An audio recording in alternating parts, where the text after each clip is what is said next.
be a lot about how many skill shots can Vert actually hit. There's not really a lot of dodging to be done with Nasus' E. It's so big, and you know, it's going to be more down, I think, to how well Vert plays rather than how well Faker plays, because it's such a binary champion when you're playing Nasus without Flash, without Snowball, without Ghost, or anything like that going on. Yep, two defensive summoners for both their Barrier and Exhaust. Kind of key to point out there. And again, even though this looks like the Howling Abyss, it is almost the same map you play in ARAM. The one difference, I believe, is that you can recall, so the players are allowed to get shots in. Yep, exactly. You can use base timings, you can control minion waves. There's all of those same strategies here in this 1v1 mode. If you can freeze on your opponent, then great, you can go for these sorts of things. But as we see, you know, Vert already going to be taking quite a bit of damage, and Faker's trying to kind of utilize the brush. Just there's no wards on this map, so being able to sit in that side brush makes it so that the range disadvantage is not as big of a deal. And you know, Vert at level 1 maybe at a bit of a disadvantage, but as he hits level 2, gets the piercing arrow, he's going to really need to start hitting those skill shots, hitting his Qs, poking Faker down, and trying to maintain some wave control. Well, again, I had a quick check-in on the runes, actually. Had production feed us those. Nothing too stand out there. So, again, just very kind of standard laning masteries here. Or laning runes, sorry, between these two. Yeah, it is a little bit interesting. So Faker is obviously going sorcery main tree, but second wind, Iron Skin, kind of as expected, the defensive secondary tree is much more built for just kind of surviving. This is a little bit interesting here from Vert. So once again, he's not going into resolve, but he is going domination for those heals. Every time he hits Faker, you know, there is a cooldown, but you can get the heal back from Taste of Blood. You can get some healing on your abilities from Ravenous Hunter here as well. So pretty standard stuff on both sides. Both of them going to take mana flow ban. Try to keep that poke up as much as possible. Yeah, and again, poke-centric keystones as well with Airy versus Comet. And looks like Vert kind of doing what we expect as the levels creep up for these two, pushing the wave in a little bit more, going to hopefully for him force Faker back under the turret. You can see CS right now actually sitting a little up for Vert, but Faker does continue to get that harass down, but 230 also does tick by Vert, getting that first health relic. And Faker even going 2 points E before Wither, so once again, very much so a focus just on farming, just on harassing.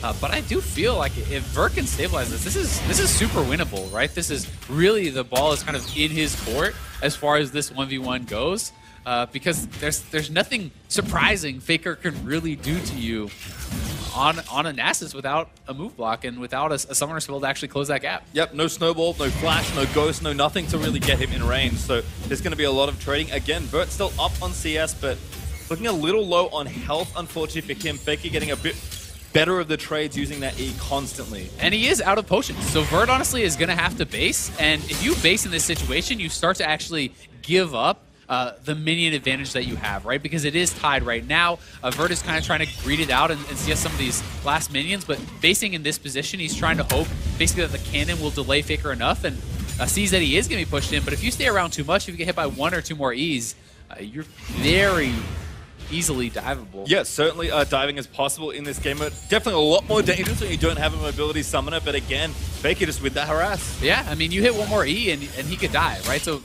definitely has to go back to base now, and Faker's actually getting control of the health relics, so just straight up pushing him out, and we're gonna have to see what the actual buy is gonna be preferred.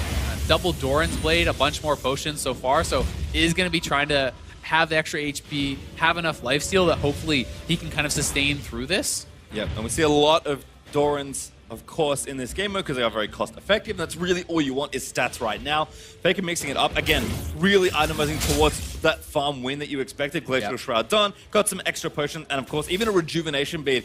Doesn't seem like it makes a big difference in Summoner's Rift. It makes a very big difference in this game mode. Yeah, it certainly can. And when it's down to just kind of outlasting your opponent, any little bit of regen you can get is going to be useful. The Glacial Shroud, as you said, makes a lot of sense. Obviously, having a little bit of armor there is going to tank you up. But it's also for the mana, for the CDR there too, going to allow him to spam more and more and more E's, because if he cannot actually push Vert back, if Vert can kind of lifesteal and sustain actually through the damage that is coming out, it can start to get pretty rough, I think, for Faker on this Nasus. But, I mean, so far so good for him. Yeah, and again, Faker's last hitting, I mean, is a player that's certainly renowned in his lane for being able to hit those creeps. I saw Vert miss a couple here and there. I mean, it can be tough on any stage to actually last hit creeps, and if that's kind of the condition that you or your opponent, or both of you perhaps in this case, are going for, certainly not a good thing when you fall behind even a couple creeps. We've seen 1v1 matches go down to the literal last creep before, so halfway already there for both now, actually. 56 to 50 on that CS count. Yeah, and honestly, when you do start to get to the CS disadvantage, it can pressure you into playing more risky. It can pressure you into trying to all in or trying to do something crazy, which if the other players continue to play smart, just puts you at even more of a disadvantage. So, Faker definitely playing more of a slow approach than perhaps people would prefer from the 1v1s, but this could be his pick. This could be the strategy. We've seen Nasus come out in the past, but in my opinion, is just even stronger with the new runes because of Mana Flow Ban, because of Airy, because of some of these masteries that he has actually chosen. It's going to allow him to stay out there and not run out of mana for such a long time. Yeah, I mean, you can see that wave almost instantly evaporated as Faker, with now 4 points in that E, was able to Spirit Fire it down. Vert continuing to take harass. Faker even has extra mana to burn there, and kind of looking at these two champions, we are now at above level 6, 8, and 7 for Faker and Vert respectively. I don't think these are champions, though, that have particularly impactful ultimates as far as getting a kill. Maybe for Faker, it just keeps him alive in an all-in, which again, if you're going for a CS win, is all you need. Now he's actually 10 ahead. Yeah, and I mean, I'd say that Vert has a very impactful ultimate for killing if you can poke your opponent down. But it's not like you can just ult a full HP Nasus, who has a Glacial Shroud, who has Barrier, who has Exhaust, and just kill him. And honestly, at this point, when you're down 15 CS and you just base now, it's your only real chance is trying to get some sort of an all-in. I don't think you can expect Faker to miss enough farm that is going to be a viable win strategy. Faker has an easy base right now. It's a serrated Dirk for Vert, which is not going to be very effective. It's like that.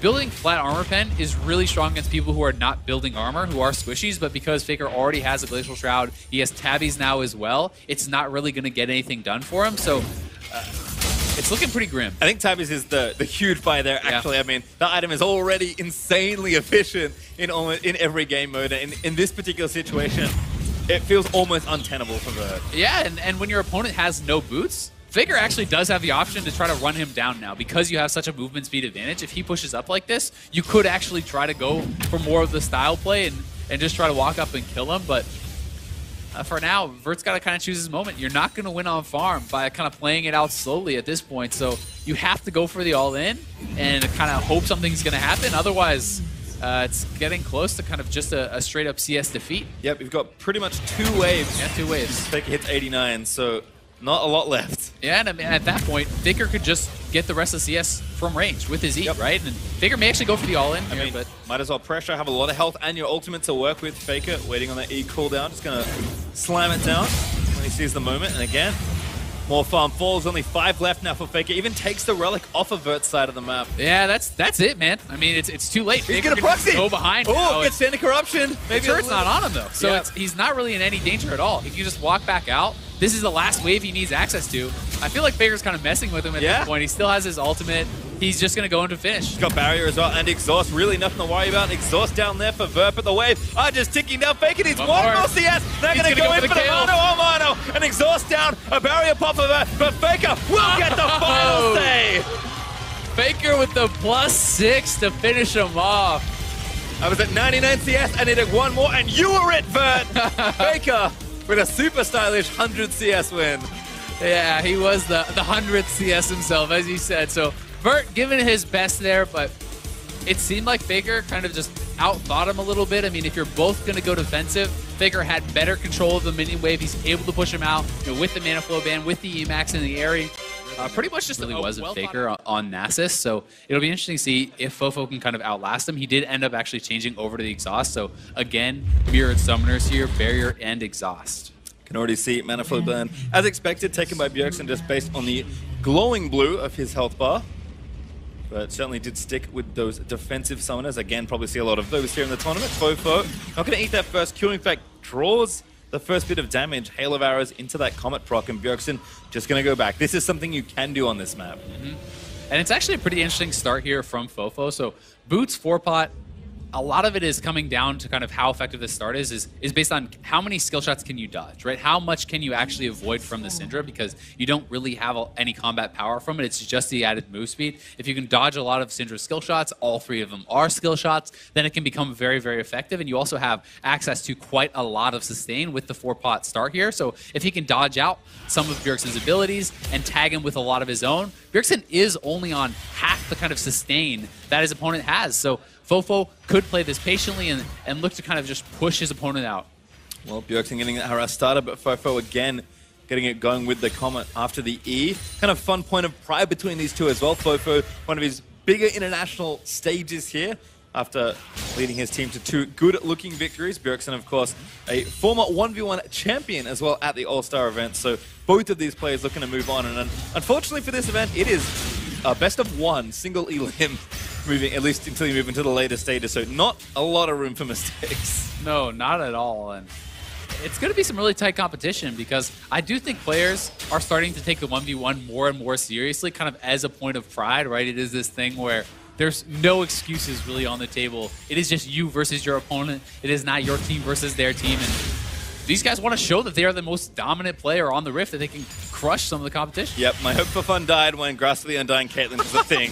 As Bjergsen actually taking a little too much damage here from Fofo, missing all his early skill shots here thanks to those boots and some deft movement there from Fofo. So Bjerg forced pretty far back towards this turret. Again, a nice dodge there of the Dark Sphere from Fofo. And when you lose control of the health pack like that, then that's essentially another full potion giving over to your opponent. So it's almost like you're in a situation where it's 5-2 as far as that regen goes, unless Bjergsen can reestablish control. But he's already had to use both of his potions. Still 3 left for Fofo. He does have the mana flow ban, so although he's a little bit low now, he's going to be able to regen quite a bit on that next spell. Does get a bit back there. Bjergsen just trying to keep the wave in a more comfortable spot, but Fofo is up more than a wave of minions right now. Bjerg again trying to hit back, but the turret also hits harder in this game mode too. It's not as easy as it is in SR to last hit those minions once they move towards the turret, and Fofo just playing up and aggressive, not afraid at all. Even going to start doing some turret damage as well. Yeah, and he's CSing very well. You know, already a couple CS ahead of there of Bjergsen, and Bjergsen is going to have to base. Fofo is actually going to decide to match that. I would have liked to see him try to pull up those minions and kind of clump them up, because if you do actually group them and then you base, more of your minions are going to be killed off by your opponents, but it looks like they've kind of stacked up anyway, so he is going to still have the benefit of that pushing towards him. That's going to give him even more of that CS advantage, and he's going to have a pretty nice buy, but actually pretty aggressive here. He didn't decide to go for the Doran's Blade. He's going double longsword to Bjergsen's Doran's Ring plus cloth armor, so this is a bit atypical to what we have seen in the past. Where people do really like to kind of just stack those Dorans because of their efficiency early on. Yeah, again, a bit more damage there. Aries starting to do a bit of work as well for Bjerg. Fofo a touch behind on XP, but does tip over level 5 as the minions again need to get shut down under this turret. The other thing we have to keep in mind here is this is a Syndra versus someone who is not building MR. It's not like he's building a Hex Shrinker or anything like that. So there is still the potential to combo him down at 6. I mean, you see how much damage that is alone? If Bjergsen is 6 there, Fofo does have the potential to die, right? Yes, he has Barrier Exhaust, but if Bjergsen is able to get up on top of him and continue pumping in that damage, you can combo someone out. And I think in the best case scenario for Syndra, you're only going to get to use Barrier in most of those situations, not exhaust you, as you likely won't be in range. So we'll have to see. Fofo, though, chewing through those potions, now only has 1 left. He is 6 and Bjergsen's 5, so he's kind of posturing aggressively here, but getting pretty low. Damage back, Chain of Corruption hits, Bjergsen out of mana, but has the summoners left. Fofo doesn't get too much off that ultimate. No, he did get a little bit of pressure, but I mean, he's running out of mana here now, and Bjergsen does kind of have the health advantage, and he has a mana flow ban proc right now, so he's going to be able to stay around and kind of continue to threaten his opponent. Is 6 now here also, so Fofo definitely has to be careful, especially as you kind of called out for Bjergsen. It's the same for Fofo. If you're not in range to exhaust on the ultimate, then that summoner is really not going to do you a lot of good, although you obviously still will have the barrier in your back pocket. Yep, Fofo though, grabbing a health relic. Going to help out a lot there as Bjergsen still a little low on mana. Grabs a relic though, that's much needed mana more than anything else. Doran's Ring's also helping out as he last hits the minions, but Bjergsen smells blood here. Oh, actually puts the ulti down, but the exhaust from Fofo was nice. Yeah, I mean, the exhaust was alright. Stun! Bjergsen, no, not through the barrier. Fofo firing back minions onto Bjergsen. Cannon hailing away at his health bar. And it's good that he could get the exhaust down, but he actually had to move forward to get it, so most of the orbs had already connected before that summoner went off, and now Bjergsen has a double summoner advantage. He is extremely low, so he needs to base, but now, to me, Bjergsen can go for the kill. Like, he can actually start to control the mini-wave and posture and actually look for a 1v1 kill. He's hoping now that he has faked the base, so Fofo will then base and he can farm out some of these minions because he's staying around at really low HP. Yep, there's even a bait brewing here as well, potentially, but Bjergsen will get away with that fake base, in fact, staying for another wave here. Yeah, his minions did stack up, so he doesn't want to have it kind of pushing to his opponent, even though it is a cannon wave. He's going to try to shove that out, have enough gold for a good buy, and potentially set himself up for the all-in. Because once again, Fofo going for even more aggressive items, just more long swords, has this rated Dirk. He will be able to get a lot of damage out, but Bjergsen has a 2-summoner advantage, so he needs to kind of utilize that to posture aggressively and at least get something as far as a wave control advantage to get the CS back if you can't go for a kill. Well, Fofo missed 2 minions. He's now up a couple as Bjergsen will have to return. Seeker's Arm God though for Bjergsen, again, kind of keeping with the defensive theme, and Fofo has gone for a full restock on health potions. He had 4, went down to 0, and now has 5, which is, of course, the max allowed. Yeah, not bad. I mean, it's going to give you a lot, right? Health pots are extremely efficient when you talk about HP to gold value. A health potion basically gives you the same amount as 400 gold worth of HP stats if you're buying like an actual ruby crystal, right? So it is very, very powerful as far as that goes, as long as you actually have time to have them all complete their full run. So if you are kind of poking back and forth and you can utilize all of them, great. But if it is a straight 100-0 type situation, well, the health potions don't do much for you. Yeah, not a whole lot. Fofo with a nice bit of poke, though. Bjergsen has a couple of pots himself. Only 3 right now. As Fofo again going to take some more damage. Bjergsen looking for the all-in stun lands, and there it is! First blood! Nicely played there from Bjergsen. Forcing out both of the summoners, actually, from Fofo earlier on. Knows he has the advantage. Doesn't even end up needing either of them to complete that 1v1 kill. Very well played from TSM's mid laner, and he's going to be moving on now, and that could set up a potential, well, it actually does set up the matchup with Faker, because they, I believe, do meet in the second round of the bracket. Which it was a great, rest in peace, great keystone to take there for Victor. Not option there, but instead with a Aerie and Uzi. Is that what I think it is? That is Kleptomancy. That is press the attack, I'm bad at reading keystones. I think it is going to be... Yeah, just press the attack. Okay. So that is the 3-hit passive. Yeah. But it's not what I would have necessarily expected for the 1v1. I was, personally expecting things to be more defensive. As we had seen, even Grasp on 80 carries in the past, things like Fleet-Footed is the kind of more defensive route. This is going to be very powerful, but you have to commit to the 3 hits to actually get it off, which is not necessarily that hard for Lucian because you're passive. You have the double tap. That's 2 of the 3 hits. If you can get those trades in, Q, auto, E, auto, etc., these sorts of things, it can put out a tremendous amount of damage very, very quickly. Yep, for Levi on his side, kind of expected stuff here. Aerie, Mana Flow Burn, Absolute Focus, Scorch on the sorcery side, then Iron Skin and Second Wind. Yeah. Kind of that defensive secondary tree. The Second Wind, very, very powerful. I do think in these sorts of matchups, especially for those AP casters who do not really have too much access to HP regen, they're not going to be building for the lifesteal and things like this. It's definitely interesting to see some of the choices, though, coming out of Uzi, actually going over heal, which is pretty interesting. Not a mastery. I see a rune rather taken hardly at all. He's also going for the attack speed, Legend Alacrity. He is going Mana Flow Blend and Scorch as his secondary tree in sorcery. So definitely a very aggressive setup. There's no sort of really like magic resist type talents. There's no regen type talents, really. He is certainly set up to look for a kill, right? This is not really a kind of grind them out sustain them type of build. Certainly not yet, but a lot of flexibility here for Lucian.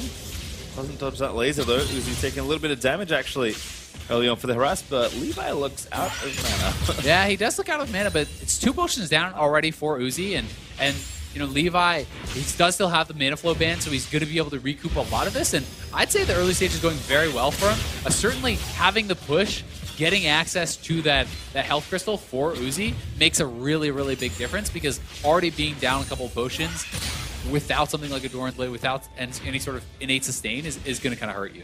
Gonna take this relic here, bit of extra health. Might even run it all the way back actually to the base. See if he completes his recall. Levi gonna be able to play up. And the pros have been struggling to actually CS under the turret because of the differences between SR and this map. It deals more damage. It's not necessarily the easy setup of 1 hit on the range minion plus an auto, 2 hits plus a melee. That sort of thing is kind of mixed up. And you can see Levi missed quite a few more of the minions, and Uzi's able to go back. He gets a Vamp Scepter. He's already in lane before the turret is actually attacked, before it is reached by Levi, so he's going to be able to continue to CS. And it puts Levi in a bit of an awkward spot. Like, he can either choose to go back when Uzi can perhaps push it in and deny some of the minions, or he has to kind of just stick around. And this is certainly one of the kind of weakest spots for Victor in general. He is a champion that on the Rift is known for having to make a pretty significant early investment to upgrade that Hex core. That'll take even longer and be less relevant for longer, given that the game is much shorter. Yeah, and I'm really not expecting him to go that route because it is much more of a short game, because that takes a lot of gold, and also, honestly, just because Lucian can kind of dodge out of the second half of the E very easily. So I'm really looking to see something that's more kind of power early on, things like the Seekers, things like multiple Doran's rings, and these sorts of options, but could very easily be getting stopped here by Uzi. That does allow him to go back, but is going to try to push in, and we'll see that first buy, a couple Dorans and an Amp Tome. So going pretty aggressive here. And again, if Uzi is not in Victor's face, you know, when something like the ultimate comes out, we've actually seen exhaust be, for the most part, relatively ineffective because the players are actually not in range oftentimes to really get them off and have it be super effective. Yep, kind of feels like business as usual though for Uzi. That vamp step to really just move things along. He's already 10 CS ahead and counting, as Levi is really struggling under the turret here. Yeah, he is only 9 down now, but already when you're that far behind and you're missing a lot of them that are being pushed in, you're consistently being pushed in, you're already starting to think about, all right, I've got to kill him. Like, how do I do this? And that's what's going to be going through the mind of your opponent as well, right? Uzi goes back, he picks up 3 potions, the Doran's Blade, going to give him some more HP and even more of that lifesteal. So although he is kind of in his rune setup, very, very aggressive, he is getting a lot of lifesteal from the actual item purchases and going to be able to try to look for these trades, try to heal back up, and continually try to press any advantages. Should just use the culling there, going to get a bit of harassment and good chunk of the wave down again, shoving Levi back under that turret. I mean, when he's pushing mid, he keeps getting the health relics, and Levi's already out of potions once again. Yes, he still does have his heal, but he's down below half HP. Uzi definitely looking very good so far in the 1v1. Game kind of back to where he was. We saw him in this spot last year. Already halfway there. 52 to 38 now again. Uzi still keeping 10 plus ahead in the race for farm. Turret TV going to take a bit more chip here. Uzi just playing patiently. Yep, and I think that's really intelligent. Like, he knows he has the advantage. He's going to be able to likely force Levi back to base much faster because he has the potions, because he has lifesteal, as long as he can trade relatively well. It has to be some sort of an all-in there for Levi. So Uzi going to play it out pretty safe, but Levi still will have his opportunities. The all-in at 6 is going to be very powerful. There's no flash available on Uzi, so if you use your dash poorly, if you get stuck in the Chaos Storm, that Victor ultimate, certainly potential to get taken down. Absolutely, is Levi even happy to play back a bit more. Uzi kind of ran low on health. And of course has to actually hit things to get lifesteal back. Levi has been quite accurate with those E's. Shooting out those lasers, he's been tagging Uzi almost every single time, so certainly very good skill shot accuracy so far from him, and has to dash out. But those are the opportunities where if you use your dash defensively like that before the abilities come out, and you do not back off as Uzi is doing, Levi can look for an all-in, but Uzi is playing it very intelligently. Ooh, actually trying to go in for something. Perhaps ulti down from Levi. Uzi going to walk out of that one. I don't even know if he hit the first tick. Like, that actually looked like it was just a straight-up whiff. Maybe caught him on the very edge, but either way, the ultimate being down and the summoner down, plus you're behind in farm is pretty brutal for Levi, and starting to look bit grim. And again, for all of Uzi's kind of signature aggression in 2v2, in 5v5, he's very patient. He wants to win. In the 1v1. Exactly. He really wants to win again. Yeah, and I mean, he said it. No one has won 2 before. He's looking to be the first to do it, and sometimes that means playing for the smart win, right? Levi now has to try to push it out. He has to try to base, try to get something going. Try not to die. Uzi's looking for the all-in. Uzi diving in, exhaust down on both sides. Levi still running away, but Uzi going to chase him down! First blood! Nicely played there from Uzi. Just trying to poke off the Azir, right? You have Comet on Lux, and when you have those slows on your abilities, it's going to be a hit confirm for your Comet, which makes it a very strong combination. You're just trying to throw out the E. I'm expecting an E-Max from Frozen, trying to poke out his opponent. A Mako can try to kind of control the minion waves, and one of the things that's pretty interesting because of these summoner setups that we're having, it's not something you normally have to talk about. He actually has a way to gap close, right? And you can look for an all-in with your E. If you do actually hit your opponent with E, you get the shield, you actually get a soldier spawn as well now, I do believe. So the all-in can be pretty strong in a situation where perhaps Mako is able to dodge a binding, dodge an E, and then find a way in. We'll see how effective he's going to be able to be, but already a little bit of trading back and forth. Both players probably going to just go back to base. Yep, nice bit of harass there from Mako. Kind of a fun thing I like to track. Doesn't come up that often, but getting your mana flow band procced early can be relevant at times, because using it when you have full mana is actually obviously not very good, which is what it starts at level 1. Mako actually sticking around though. Going to get to the wave first here after Frozen based. Yeah, really prioritizing just having the push. That's kind of what this tells me.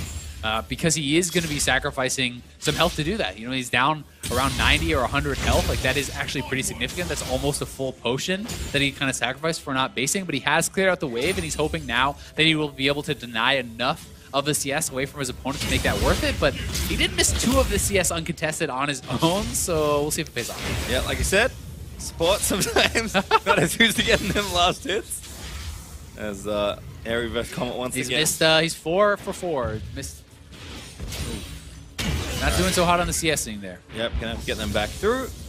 But it's 0 for Frozen right now, 1. So, yeah. I mean, although the Mako did miss a lot of farm actually pushing it in, Frozen is very clearly not used to last hitting on this map with how the turret does extra damage. He's not looking too comfortable there.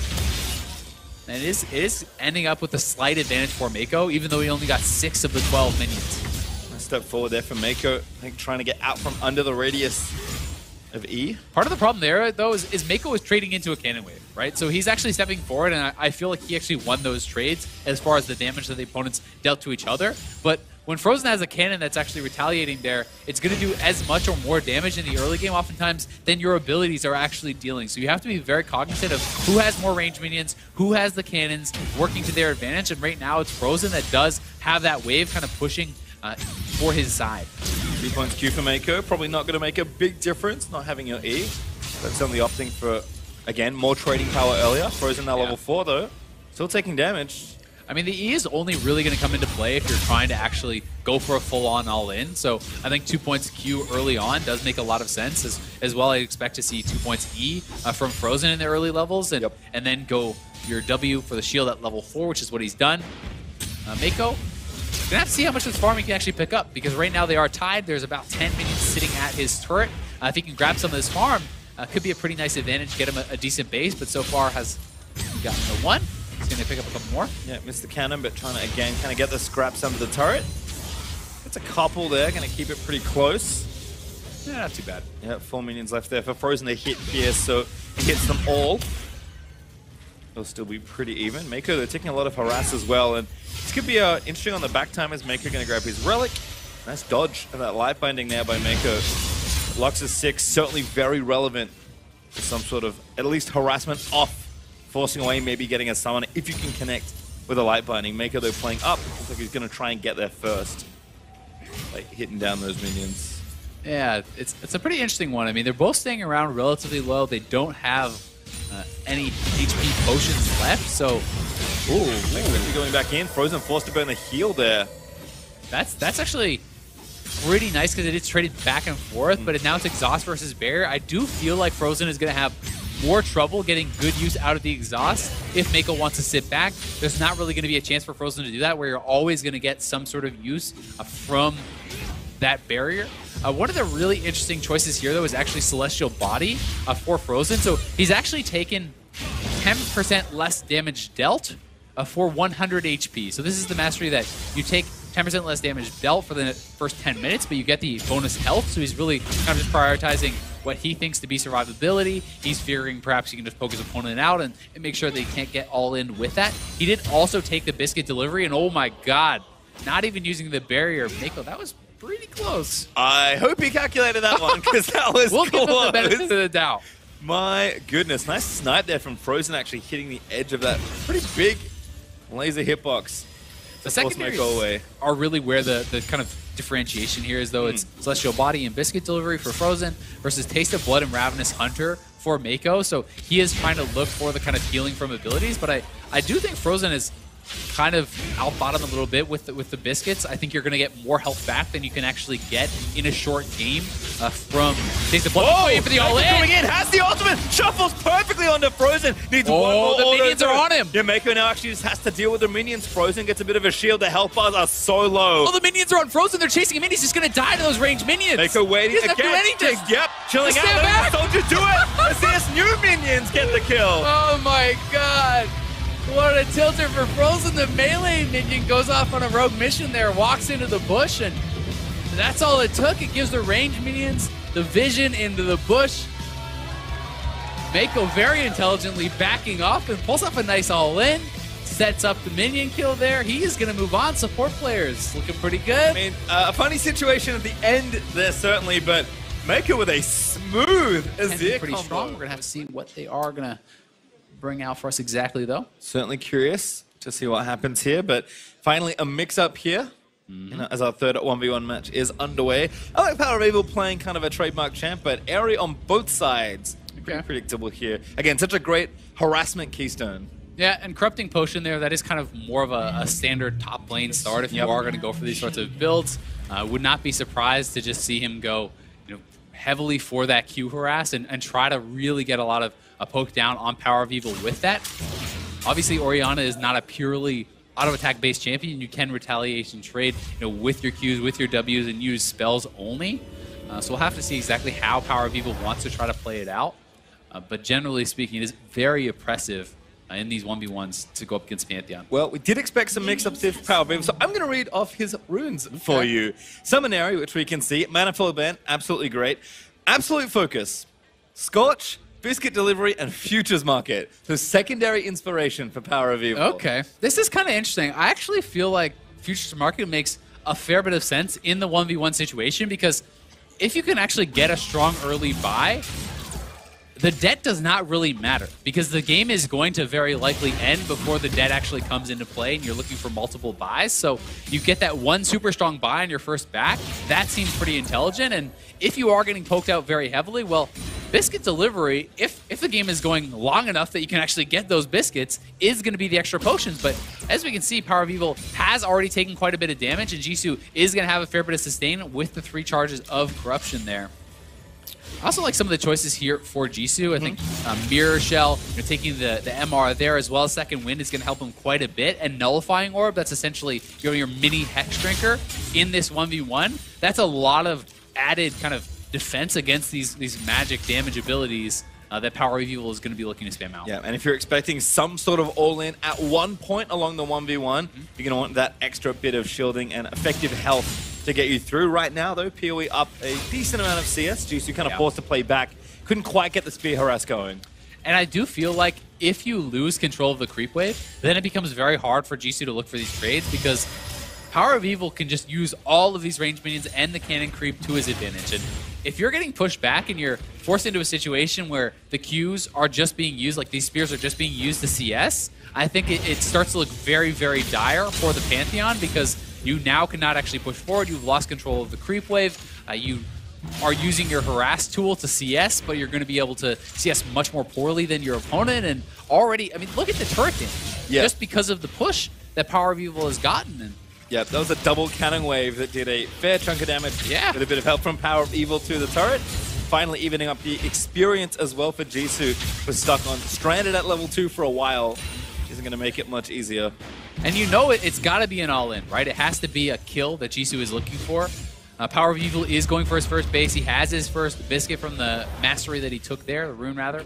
And because of his Futures Market, he's able to actually get a pretty big buy here, right? This is a Ruby Crystal, a Dorans, and 3 pots on top of the biscuit. Like, even early in the game, you can go around 200 or so gold into debt, so that is giving him those extra potions perhaps on top, which could really make a world of difference in this 1v1.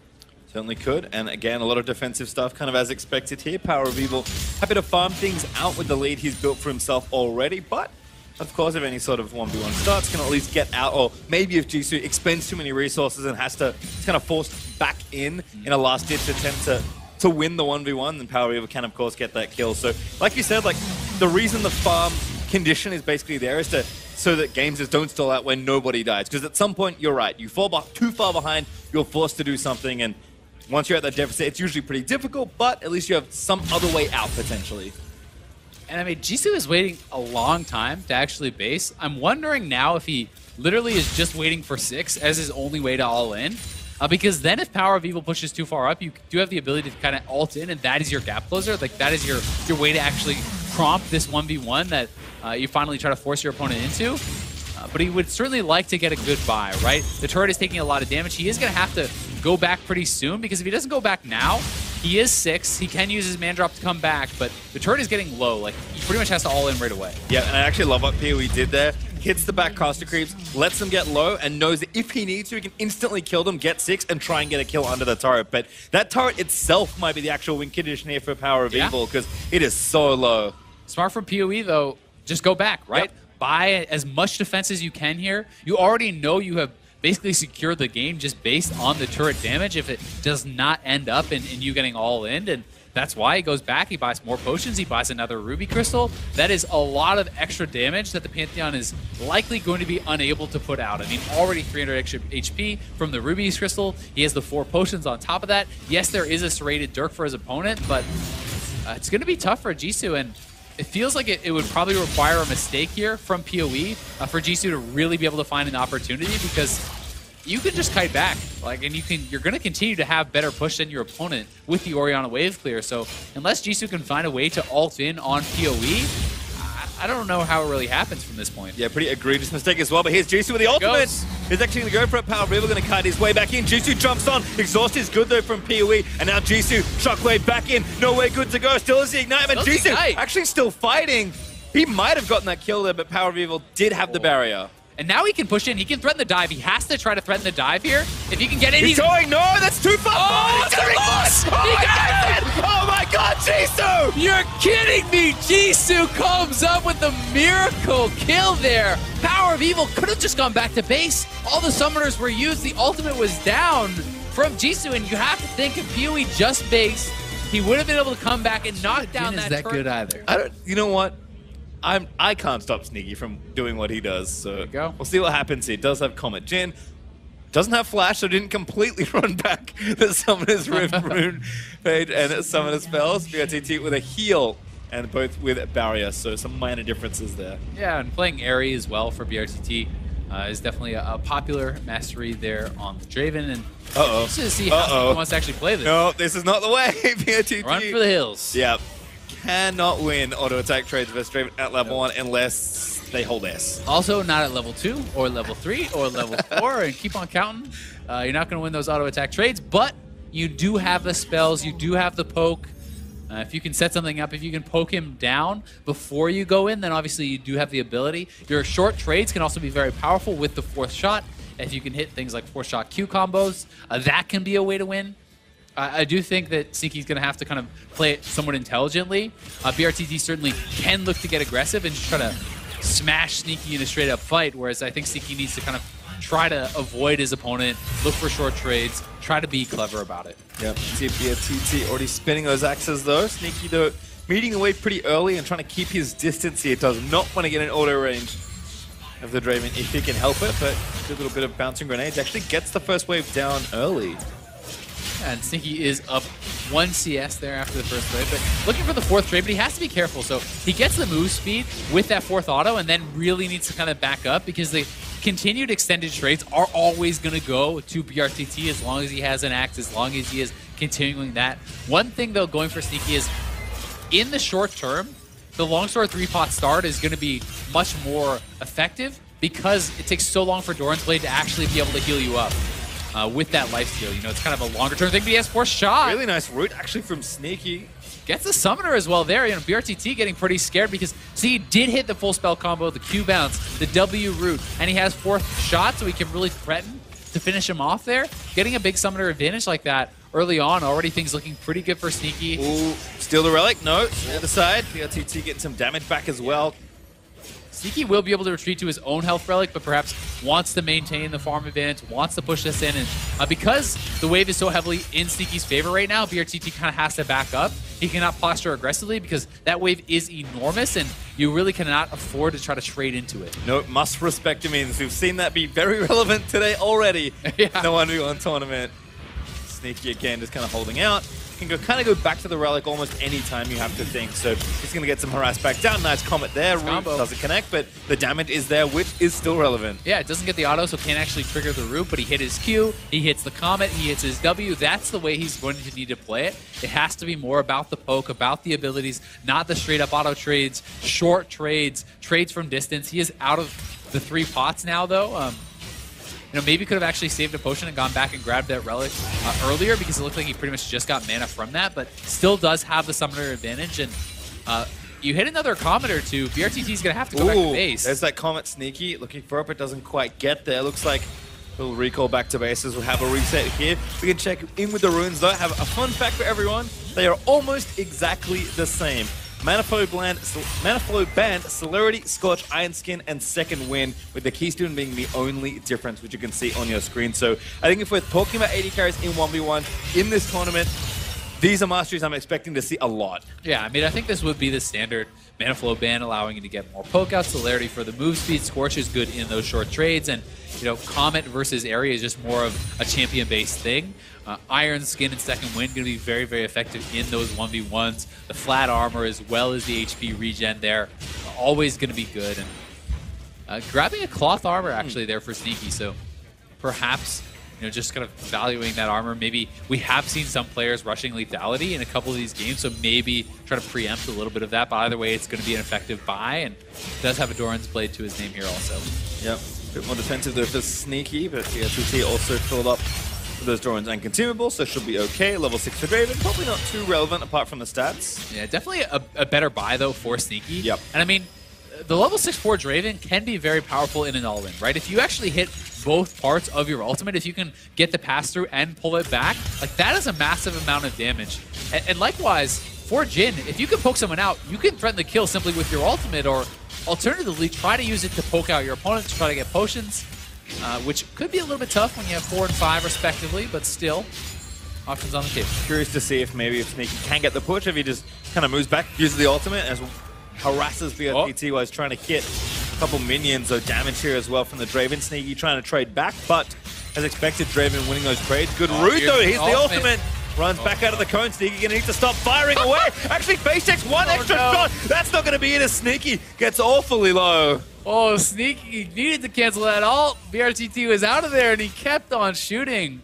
Not the best angle chosen. Barrier still available. That's both summoners down for BRTT, but Sneaky has to go back to base here.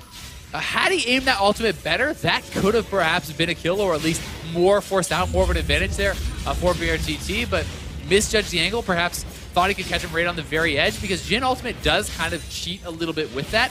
You can kind of hit people that look just barely outside of the angle sometimes, and either way, still does have the summoner advantage, goes back to base. Is going to be down on farm now, so he's kind of in the position where unless you can get control of the minion wave, you need to now look for a kill. Yeah, unfortunately for him, lost control of the wave. Takes that relic. Doesn't get too much back from it there. There is one up from BRTT, but Sneaky doesn't exactly know where he is. CS going to get even back up a little bit more. Sneaky doing the smart thing and trying to deny maybe one or two minions here. Well, he can actually deny quite a few, because that's a cannon wave to a no cannon wave. So almost his entire wave is probably going to actually get denied there. It's 5 minions so far that BRTT has lost. So just pretty smart minion control there from Sneaky. Actually evens up quite a lot of it. He did not move forward and actually get the health relic though. So if they start trading, BRTT can kind of retreat back to that health relic. Sneaky again getting the push back out, trying to farm it out. BRTT getting aggressive though. Turns it back on, forcing the barrier out of Sneaky. Sneaky no ulti. BRTT runs back towards the relic. And the heal has now come back up for BRTT because he popped that very early, so Sneaky may not be knowing that. Heal is going to be expended offensively there. Potions being popped, but so much more sustain now on BRTT. I love what BRTT is doing, just getting aggressive again. Ultimate lets it go. Sneaky got down to the other end of it. Yeah, I mean, Sneaky probably has to go back to base. He almost has his ultimate, and BRTT is low on mana, so perhaps that is why he feels like he could stay around. Both of them back to no summoners again. The exhaust is going to be up relatively soon, but he's going to look for the ult. It's a great vantage point for the ulti, but Blood Rush there, going to hold on. Misses that third shot. Fourth does connect. Not too much damage, though. Yeah, the health pack came back. He has fourth shot, so there is some threat moving forward. Very, very close game so far. If BRTT can continue to pick up these minions, it'll stay pretty even, but he's looking for the all-in on Sneaky. Yep. wants to go in for it. Draven's W is so powerful in these situations. If he can keep catching axes and resetting it. Sneaky knows he just has to play so safe here. Yeah, I mean, BRTT has 3 Oh, what a block! He has Vamp, he has double Thorin, so there's so much more lifesteal. Sneaky has to leave. Like, you cannot actually maintain control from this point. The buy will be pretty interesting here for Sneaky, so he is going to go straight tabbies. Not looking for lethality. Nope. He's trying to just have more kind of power in the 1v1 trades, and also having the move speed advantage is going to be pretty big because you can retreat away from that blood rush and also choose where you're going to kind of chase down on your opponent more easily. Yeah, pretty clear signal though for Sneaky. I want to farm this out and play defensive, at least for now. BRTT, they're going to get his recall in. Sneaky clears out these minions. Nice job there, getting, I think, all of them. And while it is certainly a defensive buy, the move speed can be used pretty aggressively, right? Because that in combination with Celerity, you're also getting additional move speed on the boots because you have the percentage move speed from that. So if you can actually, get that force shot and get it out before the retaliation comes in from Draven, that can kind of give you an offensive advantage. And, in these extended trades, tabbies are extremely effective, but he certainly does not have the offensive power there. So you're not looking for as devastating of an ultimate if you got something like a little bit of lethality. Yeah, the nice thing here is this is a very close game still. We're mounting up towards the 90 CS count. Oh, Sneaky has the minion advantage here. Ooh, tries to get the root down for a bit of extra damage. I can't find a BRTT, gonna turn it back on. Exhaust is down there for Sneaky. The minion's still just letting go on the BRTT. Running out of time here, and minions for BRTT as well. Sneaky almost has ulti also. Yep, Sneaky does. BRTT does have his available though, so if Sneaky is low on health, you have to be careful. He can get the double master. He's going for the all-in Maybe here. Too far forward. Barrier almost coming up for Sneaky. Doesn't have it yet though. BRTT going back in for it. Damage is good. Health Alexander still. Ultimate Sneaky parallels it. No kill for BRTT, but that might give him wave control back. That's all he needs. Yep, thankfully for Sneaky, the wave is pushing to him, so this cannot be a freeze really right now. The wave should build up and push back. We'll see, because the cannon coming in from Sneaky, it should equalize. Definitely expecting BRTT to be at an advantage as Sneaky gets back to lane, but double Doran's Blade, some long swords, and this one going to be really, really close. We'll see if either player gets kind of nervous and tries to go for an all-in, thinking they're going to lose on farm, because this is pretty much dead even right now, but that's a big wave pushing towards Sneaky right now. That W missed a minion. That's almost heartbreak there for Sneaky. We're getting so close as BRTT. Does need to kill a few more minions. I think he's got it. Looking for the crib. He is going to grab it. 1 CS difference. BRTT takes the win on farm. 100 to 99 there, and BRTT just able to outlast Sneaky in this. That block from BRTT and that missed W that barely didn't kill that crib could have been the difference in that 1v1. So close between two great AD carry players, but Sneaky, for all the chuckles and all the goofiness, is going to fall down to BRTT with a really solid Draven performance. Yeah, definitely a really close game there. Both of them kind of bringing out some fun picks. Sneaky well known for the Jhin. BRTT definitely a great Draven player. They agree to go with that matchup, and I mean, this one was really close.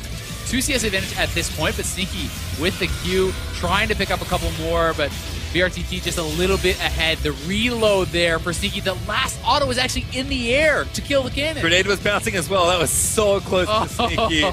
He knows it. BRTT's like, oh, I won, awesome. Wait, did you